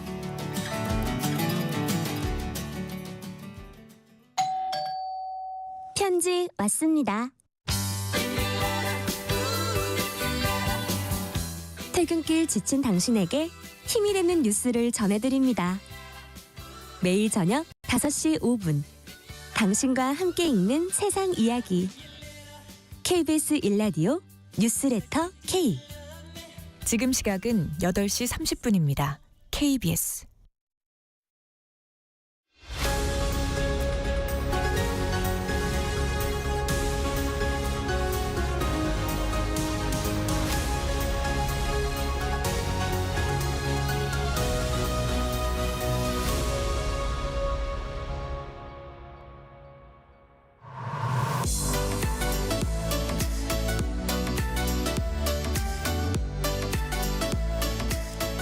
놓치지 말아야 할 글로벌 소식, 맥락이 있는 국제 뉴스를 전해드리는 글로벌 톡톡 시간입니다. 조윤주 외신캐스터와 함께합니다. 안녕하세요. 네, 안녕하세요. 이 트럼프 행정부의 상호관세 협상 거의 마무리됐고 미국이 합의가 안 된 국가에 대해서는 관세를 부과한다고 밝혔는데 네. 이 관세 때문에 미국 소비자 물가 오르고 있다고요? 네, 그렇습니다. 이 트럼프 행정부가 관세 전장을 벌이면서 미국의 평균 유효 관세율이 올해 초 2.5%인데요. 지금 7개월 지나면서 18.3%가 올라갔어요. 네. 그러니까 뭐 우리나라는 15%, 일본도 15%긴 한데요. 스위스가 39%거든요. 그러니까 이런 거 이제 평균적으로 감안해 보면 18.3%까지 관세가 오를 것으로 보인다는 전망이 나왔습니다. 예일대학교 예산연구실이 공개한 분석 자료인데요. 트럼프 대통령의 관세 정책 때문에 단기적으로 이제 이런 것들 다 감안했었을 때 미국의 물가 수준이 1.8% 올라갈 것이라고 전망했습니다. 네. 가구당 수입이 달러같이 기준하면은 2,400달러, 330만 원이 줄어드는 것과 같은 효과가 난다고 합니다. 그러니까 관세가 반영된 가격으로 소비자들이 물건을 사야 되니까요. 수입품 가격이 이전보다 비싸졌고 특히 의류, 신발 분야에서 물가 상승폭이 클 것이란 전망이 나오고 있습니다. 관세가 아무래도 그 품목에 네. 전가가 될 수밖에 없는 상황이잖아요. 네, 맞습니다. 네, 그러면 더 비싼 가격에 사야 된다는 거잖아요. 그렇죠. 이제 미국에서 판매되는 의류, 신발의 97%가 수입품입니다. 네. 그러니까 중국을 필두로 해서 뭐 베트남, 인도네시아, 인도 이런 데서 많이 만드는데요. 뭐 인도네시아는 관세가 32%, 그리고 이제 뭐 인도도 25%, 캄보디아가 49%입니다. 그러니까 요즘 그 옷 같은 거 뒤에 보시면 메이드 인 차이나보다 뭐 메이드 인 베트남, 아하. 메이드 인 캄보디아 이런 게 더 많거든요. 네. 그러니까 이런 데서 물가가 오르다 보니까 미국 소비자들도 이전보다는 훨씬 비싼 신발과 옷을 사야 되는 건데요. 뭐 장기적으로 보더라도 19에서 17%까지 올라갈 것이라고 예일대가 밝혔습니다. AP통신 보도에 따르면 트럼프 대통령은 관세가 마치 외국에 부과하는 세금인 것처럼 묘사를 하고 있지만 말씀하신 것처럼 실제로는 물건을 수입해서 쓰는 최종 소비자가 결국 이 가격들을 지불해야 되는 건데요. 관세 때문에 다른 나라 수출업자들이 미국 내에서 시장 점유율을 뺏길까 봐 가격을 내리고 이익을 희생한다면 물가가 안 올라가겠지만 그럴 업체가 과연 몇 개나 되겠습니까? 그렇죠. 그러니까 결국 이제 가격이 올라갈 것이고 실제로 뭐 월마트, 아디다스, 나이키 이런 회사들은요. 트럼프가 관세를 부과한다는 얘기가 나오면서 결국 가격을 다 올렸습니다. 7일부터 미국이 이제 협상이 안 된 나라들은 그대로 관세를 매긴다고 밝혔는데요. 브라질이 50%, 뭐 스위스 39%, 캐나다도 35% 이렇게 얘기가 나오고 있습니다. 이 주말 동안에 이 뉴스 때문에 미국이 꽤 시끄러웠는데 네, 맞습니다. 이 고용 시장이 나빠진 것으로 해석되는 수정치가 발표되자 트럼프 대통령이 고용통계국 국장을 바로 해임해 버렸어요. 네, 조작을 했다. 이렇게까지 표현을 하는 건데 사실 조작은 아니고요. 그 통계를 작성할 때 그 예년치, 그 작년에 뭐 이 정도 고용이 되더라 이런 걸 감안해서 추정치로 좀 작성하는 부분이 있거든요. 근데 이게 시간이 지나고 실제 확인했더니 좀 차이가 많이 났던 겁니다. 네, 이걸 가지고 트럼프 대통령은 조작이다라고 얘기를 하는 거고요. 고용통계국은 수정이다라고 발표했습니다만 어쨌든 에리카 맥앤터퍼 노동 고용통계국장을 트럼프 대통령이 전격 해고했습니다. 노동부가 7월 달 비농업 일자리가 전월 대비 7만 3천 개 늘었다고 밝혔는데요. 이게 다우존스가 집계한 월가 전문가 전망치 10만 개를 크게 웃도는 수치였고요. 네. 노동부가 앞서 발표한 5월 달 비농업 일자리 증가폭도 기존에 14만 4천 개에서 1만 9천 개로 대폭 수정해서 발표했고요. 6월 증가폭 역시 14만 7천 개에서 1만 4천 개로 굉장히 큰 차이가 있었습니다. 편차가 좀 크긴 크네요. 네, 맞습니다. 트럼프 대통령의 그래도 이런 조치에 대해서는 우려하는 목소리가 나오고 있죠. 네, 그렇다고 국장을 바로 해임하냐 이건 좀 문제가 있다는 지적인데요. 트럼프 1기 행정부에서 고용통계국 국장을 지낸 윌리엄 비치가 미국 언론과 인터뷰를 했는데요. 대통령의 주장에는 좀 근거가 없는 것 같다고 말하면서 다른 통계 독립성까지 위협하게 되는 위험한 선례가 될 수 있을 것이라면서 우려했습니다. 하지만 어쨌든 2달 만에 수십만 개 일자리가 사라지는 것은 수정이라고 하기엔 좀 무리가 있다는 지적도 나오고 있는데요. 트럼프 대통령이 결국 관세, 불법 이민자 추방 이런 것 때문에 고용 통계가 큰 차이가 날 수밖에 없었던 것이고 그래서 거기에다가 최근에 이 통계 작성에 배정된 예산이 물가 상승률 따라가지 못해서 좀 여러 가지 이렇게 엇박자가 있었다라는 설명도 있긴 합니다. 이 고용 통계가 안 좋으면 트럼프 대통령의 금리 인하 주장에 좀 힘이 실리는 거 아닌가요? 네, 맞습니다. 정확하신데요. 사실 이제 그 연준에서 늘 얘기하는 것이 고용 시장과 물가를 보겠다라고 얘기를 하면서 그걸 반영해서 이제 금리를 조절하겠다는 건데 말씀하신 것처럼 고용 시장이 좋지 않으면 금리를 내릴 수 있는 구실이 되는 겁니다. 고용의 빨간불이 켜진 것을 감안해서 다음 달 그래서 연방준비제도가 금리를 인하할 것이다라는 얘기가 점점 나오고 있는데요. 기준금리 전망하는 시카고 상품거래소 페드워치에 따르면 다음 달 연방공개시장위원회에서 기준금리를 0.25% 인하할 확률이 80%가 넘는다는 분석도 나오고 있고요.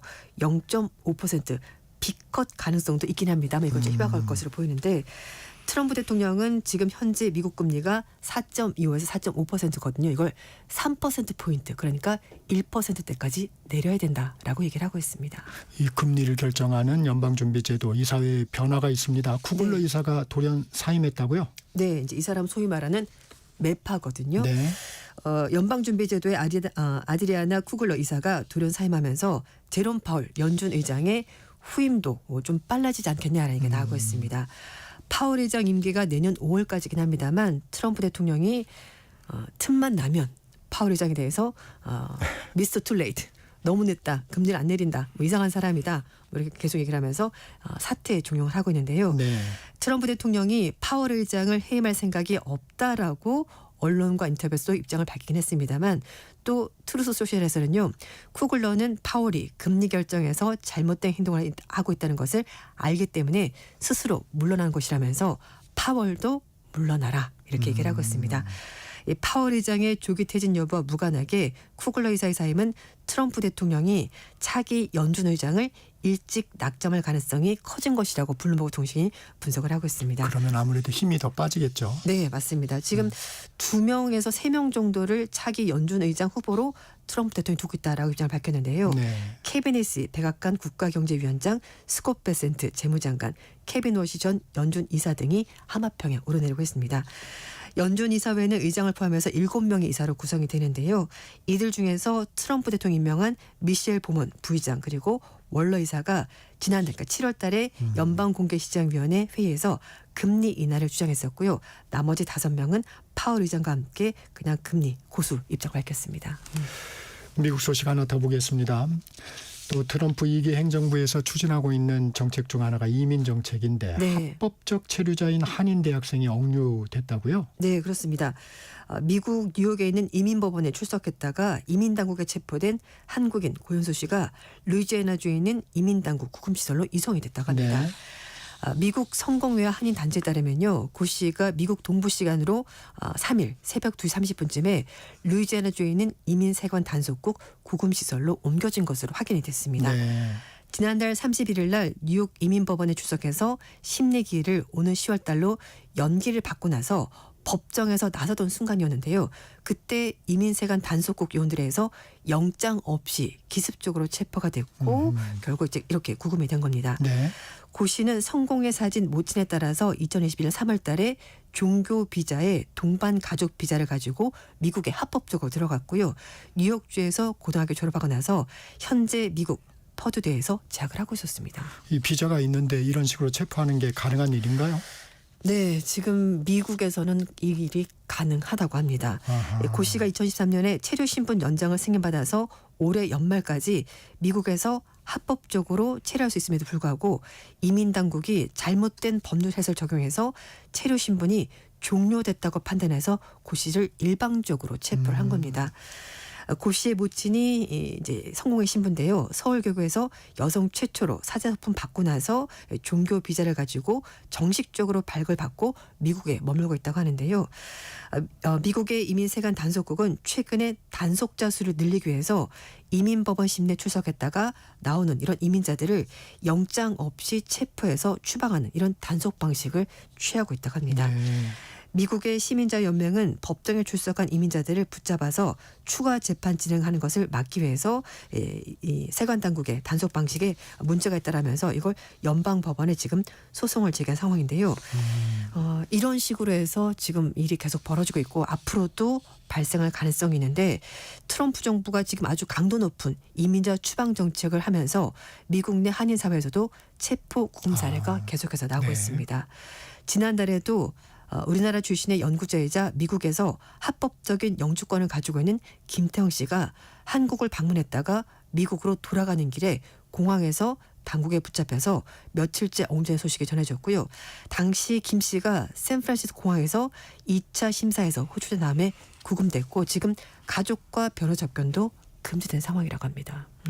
다른 소식도 알아보겠습니다. 러시아 캄차카 반도에서 지난주 8.8 규모의 강진이 발생했는데 이번엔 화산이 분화했다고요? 네, 그렇습니다. 러시아 극동 캄차카 반도에서 강진이 발생한 그 여파로 600년간 활동이 없었던 크라시에니코프 화산이 분화를 시작했습니다. 3일날 러시아 캄차카 화산 폭발 대응팀에 따르면요, 캄차카 반도에 있는 크라시에니코프 화산이 규모 8.8 강진 발생 이후부터 분화를 시작했다고 밝혔는데요. 이 대응팀 관계자에 따르면 지진과 화산 분화 연관성이 있을 수도 있다라고 입장을 밝혔습니다. 네. 크라시에니코프 화산은 높이가 해발 1856m고요. 현재 화산재 기둥이 무려 6,000m까지 치솟은 것으로 추정되고 있습니다. 지구상에서 가장 활발한 화산대에 속해 있다고 하는데요. 이 지역에는 무려 300개의 화산이 있고 그리고 이 중에 29개가 여전히 활동을 하고 있는데 화산재가 태평양 향해서 동쪽으로 확산하고 있다고 캄차카주 비상사태부가 밝혔습니다. 지금 오렌지 경보까지 발생이 됐다고 하는데요. 네. 이 항공 색상 코드에 따르면요, 경보가 그린, 옐로, 오렌지, 레드니까 레드 다음 두 번째로 높은 단계인데 화산 폭발이 진행 중이고 일부 화산재가 발생했을 때 오렌지 경보가 발생이 된다고 합니다. 그래서 지금 크라시니코프 화산이 이제 분화 시작하면서 백두산 분화설도 다시 조명을 받고 있는데 물론 거리가 좀 있긴 합니다만 네. 혹시 영향을 받지 않겠냐는 얘기 나오고 있고 백두산 화산이 공교롭게도 100년에 한 번씩 폭발했다고 하는데요. 올해가 100년 주기여서 혹시 백두산 화산이 또 폭발하지 않을까 이런 얘기도 나오고 있습니다. 네. 중동 상황도 살펴보겠습니다. 네. 이스라엘 가자지구 전쟁이 장기화되자 국제사회가 압박에 나서는 모양새인데 영국에 이어서 캐나다도 9월까지 휴전하지 않으면 팔레스타인을 국가로 인정하겠다는 입장을 밝혔네요. 네, 그렇습니다. 마크 카니 캐나다 총리가 30일 날 9월 유엔 총회에서 팔레스타인 국가로 인정할 의향이 있다라 밝혔는데요. 말씀하신 것처럼 9월까지 양측이 휴전하자면 이렇게 국가로 인정하겠다라 밝혔습니다. 최근에 가자 지구에서 인도주의 위기가 지금 발생하면서 네. 국제사회 관심이 굉장히 높아지고 있는데요. 그래서 팔레스타인을 국가로 인정하는 움직임도 점점 확산되고 있습니다. 유엔 회원국이 193개국이고요. 네. 147개 국가가 팔레스타인을 주권 국가로 인정을 하고 있고 스페인, 아일랜드, 노르웨이, 슬로베니아, 아르메니아 이렇게 10개 나라는 작년에 추가적으로 국가로 인정하겠다는 입장을 밝혔습니다. 서방 국가들이 잇따라서 팔레스타인을 국가로 인정하겠다 말한 이유에는 가자지구 봉쇄 장기화에 따른 심각한 기아 상태 때문입니다. 이스라엘과 팔레스타인이 이제 공존하는 방식이 두 국가 해법인데요. 사실 이것 외에는 지금 두 나라가 평화롭게 공존할 방법이 없습니다. 하지만 전쟁이 너무 지속되다 보니까 국제사회도 압박 수위를 점점 높여가는 것으로 보입니다.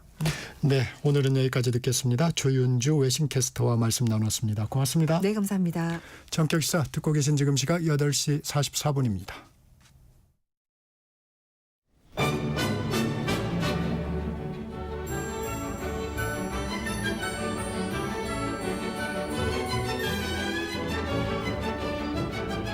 KBS 1라디오 정통시사 프로그램 전격시사, 정치자의 눈으로 질문하겠습니다.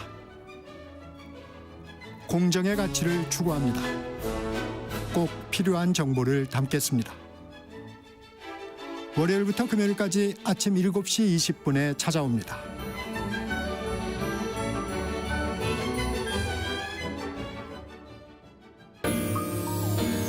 대한민국 중심 채널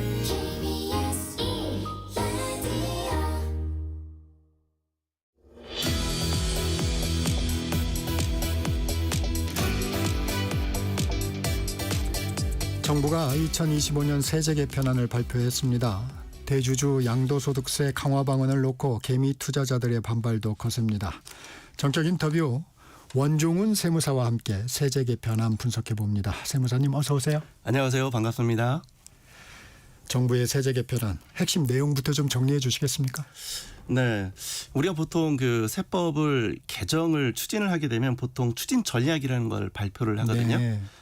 이번에 추진 전략은 3가지로 압축을 했는데 하나가 이제 경제 강국 도약, 네. 두 번째가 민생 안정, 그리고 세 번째가 세입 기반 확충인데 요 3가지 추진 전략 중에서 왠지 그 세입 기반 확충에 주안점을 둔 것 같은 느낌이 듭니다. 네. 지금 현재 이슈가 되고 있는 한 3가지 정도. 그러니까 법인세 구간별 1%포인트 인상, 그다음에 증권거래세 0.05%포인트 인상, 그리고 지금 논란이 되고 있는 주식 양도소득세 대주주 기준의 완화, 이게 모두 다 세입 기반 확충에 초점을 둔 것 같고요. 실제로 정부가 이렇게 해서 이게 향후 5년 동안에 세수 확충이 대략 한 8조 1,672억 원 정도 증가할 걸로 예상을 하고 있기 때문에 누가 봐도 세입 기반 확충이 좀 주안점을 둔 것 같다라는 생각이 좀 듭니다. 이 법인세율을 구간별로 1%포인트씩 인상되면 효과는 어느 정도입니까? 글쎄 법인세 1%포인트라면 상당히 크죠. 저도 이제 이게 계속 유동적인 거 아닌가요? 뭐 저기 회사에서 좀 이익을 많이 내면 그게 뭐 늘어나는 거고 그럴 텐데. 네네. 기본적으로 과세 표준이라는 게 고정이 돼 있다는 전자에서 1%포인트가 인상이 된다면 세수는 엄청나게 늘어날 겁니다. 정확하게 어느 정도 분석됐는지는 저도 알 수는 없으니까. 다만 우리가 세금이라는 거는 과표가 고정돼 있지는 않거든요. 매출도 유동적이고 경우에 따라 비용도 그렇죠. 유동적이기 때문에 이 1%포인트가 인상이 된다고 해서 개정 전 대비 무조건 징수세입이 올라간다라고 보기도 어려울 수도 있죠. 다만 이제 고정돼 있다는 전제하에서는 당연히 세금이 상당히 많이 늘어날 걸로 예상이 되고 있습니다. 그래서 그런 얘기를 하시는 분들도 있더라고요. 아니 기업이 장사를 잘하게 해줘야지 오히려 세금이 늘어나는 거 아니냐. 네. 주식 양도세 대주주 기준 하향 그 대주주 기준을 이제 강화하는 부분인데 네. 개미 투자들 반발이 거셉니다. 네. 이것의 영향은 실질적으로 좀 어떻게 보십니까? 이거 매년 반복되고 이랬던 부분이어서. 네. 네. 사실은 좀 안타까운 부분들이 분명히 있기는 합니다. 사실은 저는 개인적으로 이게 그 대주주 그 판단 기준을 50억에서 10억으로 떨어뜨린 것 자체가 문제라기보다 너무 자주 변동이 있다라는 게 오히려 그게 조금 더 세법에 있어서는 안정성이 생명일 수 있는데 실제로 너무 자주 변해서 사실 세무사들도 따라가기 어려운데 일반인들은 오죽하지 않을까라는 생각이 좀 듭니다. 이 개미 투자자들은 왜 이렇게 반발하는 거예요? 이 대주주에 해당되는 사람은 그렇게 많지 않을 텐데. 네, 네. 일단은 이게 심리적 요인도 분명히 있어 보이기는 합니다. 우리가 종목 기준으로 보면 10억 자체, 하향 조정된 10억 자체도 사실 상당히 큰 금액이지 않습니까? 그런데 이제 심리적 요인이 분명히 있는 것 같고요. 그다음에 대상자가 은근히 많을 수도 있는 게 우리가 투자자 입장뿐만 아니라 일부 대기업의 우리가 이제 스톡 옵션을 받아서 주식을 가지고 있는 분들한테도 영향을 줄 수가 있기 때문에 분명 영향은 분명 있지 않을까라는 생각이 좀 듭니다. 이 과거 사례를 보면 이 대주주 기준 강화가 주식시장에 실제로 미친 영향은 거의 없다. 이런 네. 반론도 좀 있습니다. 네. 이건 좀 어떻게 보십니까? 그 부분은 어느 정도 좀 공감이 가는 부분이기도 합니다. 사실 우리가 그 세법이 주가에 이렇게 영향을 줄 수 있는 부분들이 분명히 있기는 하지만 사실 주가에 우리 주식시장에서 주가에 영향을 주는 것은 상당히 다양하게 있지 그렇죠. 않습니까? 그러니까 이거 하나만 가지고 영향을 주기는 좀 어렵다라는 생각이 들고 그리고 실제로 대주주 기준이 50억에서 10억 원으로 완화한다 하더라도 투자자들은 현명한 투자자들은 합법적인 절세 기법으로 이걸 피할 수 있는 방법들이 실제로 좀 있거든요. 예를 들어서 투자자 기점으로 보면은 기존에 한 종목에 50억 이상을 투자했던 사람들이 50억 정도 투자했던 사람들이 일단 종목을 분산할 수도 있겠죠. 예를 들어서 한쪽에 예를 들어서 40억 투자했던 분들이 이제 4개의 종목으로 나눌 수도 있고요. 두 번째는 이제 합법적인 방법이긴데 대주주 판단 기준은 우리가 이제 두 가지 기준이 있거든요. 지분율 기준으로 판단하는 것과 시가총액 기준으로 판단하는 기준이 있는데 이 시가총액 기준으로 판단하는 건 직전 사업년도 말, 즉 12월 31일 현재 10억이 넘었느냐 안 넘느냐 그 하루만 판단하거든요. 그러면 그때 대주주 요건의 대상이 아니면 그 다음 연도는 무조건 대주주가 아닌 겁니다. 그러니까 다음 연도는 다음 연도는 대주주가 아닌 거예요. 그러니까 올해 말에 10억 원이 넘을 걸로 예상이 된다면 일부 환매해서 10억 밑으로 떨어뜨리고 익년도 연초에 추가 구입해서 운용을 하게 되면 실질적으로 대주주를 피할 수 있다라는 논리가 나오는 거거든요. 개미 투자자들이 그것 때문에 화가 나는 거 아닌가요? 그래서 예를 들면 이 주식시장이 연말이 되면 왜 폭락을 하고 손해를 본다. 그런 부분 아닌가요? 그런 부분이 일리가 있다고 생각이 듭니다. 결국 우리가 이제 합법적인 절세 범위 내에서 이걸 진행한다 하더라도 1년 단위로 환매와 재구입을 계속적으로 진행을 해야 된다는 논리가 있으니까 그런 측면에서 보면은 일견 맞는 얘기라고 생각이 들긴 합니다. 이 배당 소득 분리과세 이 부분도 아마 개미 투자자들의 관심이 많았을 텐데 이 부분은 좀 어떻게 정리가 됐나요? 사실 자산가들한테는 이 배당 소득도 상당히 민감한 이슈이기도 합니다.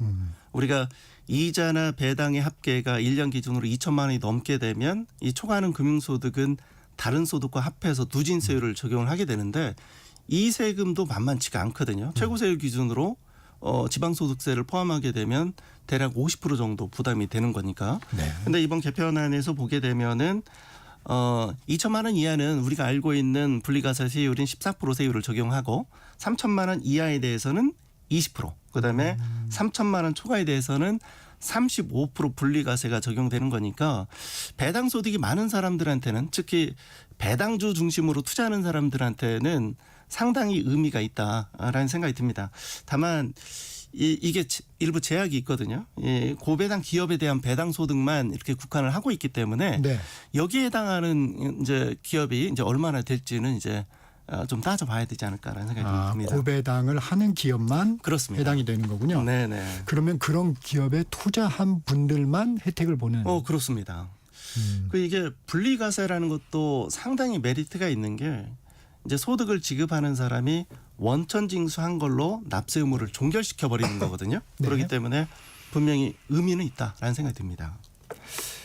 또 이 생활에 밀접한 것도 하나 살펴보면 이 자녀 수에 따라서 신용카드 소득공제 한도도 증액이 된다고요? 네네. 어느 정도 수준입니까? 이게 이제 아까 제가 말씀드렸던 세법 개정의 추진 전략이 3가지가 있다고 그랬는데 이게 이제 민생 안전과 관련돼 있는 세법 개정의 분류 카테고리 안에 들어가 있는 건데요. 그게 신용카드 소득공제에 관련돼 있는 부분인데 현재 신용카드 소득공제는 이제 연봉 기준으로 7천만 원 이하인 사람들은 한도 캡이 씌워져 있는데 그게 300만 원입니다.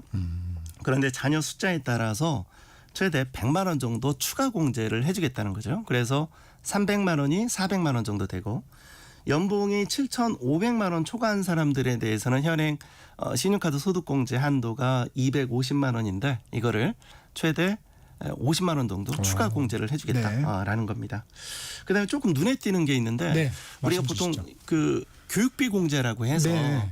미취학 아동에 대한 우리 유치원비라든지 일부 학원비에 대한 공제가 있기는 하지만 취학을 하기 시작하면 그러니까 초등학생이 되게 되면 학원비는 교육비 공제 대상에서 제외가 되거든요. 안 해줘요. 네, 그렇습니다. 그런데 이번에 초등학교 1학년과 2학년 자녀의 예체능 학원비를 교육비 공제로 넣어주겠다라는 내용이 발표가 됐어요. 그래서 조금 의미가 있다라는 생각이 좀 듭니다. 말씀하신 대로 이거 사실상 큽니다. 네네. 애 키우는 분들한테는 그 부분 상당히 큰데 또 좀 이렇게 눈에 띄었던 부분들 말씀 주시면. 예, 또 하나가 있는 게 그 우리 대학생 교육비입니다. 아, 네. 예, 대학생 교육비 공제 대상이 될 때 기본적으로 이제 소득 금액 요건이라는 게 있어요. 100만 원이 넘으면은 실제 교육비 지원이 안 되는 건데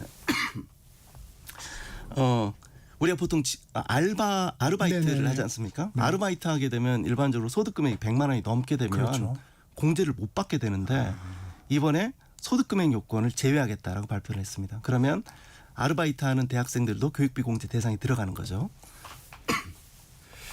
네. 그런 부분들이 또 있군요.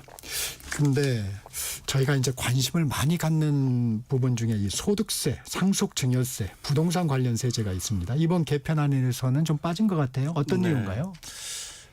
이건 개인적인 사견이라는 네. 전자에서 말씀을 드리면 사실은 제가 가장 아쉬운 부분이 이제 상속세 관련되어 네, 있는 네. 부분인데 사실 지난 정부에서도 상속세 개편을 추진했었고 상속세를 유산 취득세 방향으로 개정을 하려고 했었고 사실 지금 정부에서도 그때는 동의를 했었거든요. 공약을 했었죠. 그런데 이번에 반영이 되지 않은 건 아무래도 이건 개인적인 사견이지 하지만 내년도 이제 지방선거를 좀 염두에 둔 게 아닌가라는 생각이 조금 듭니다.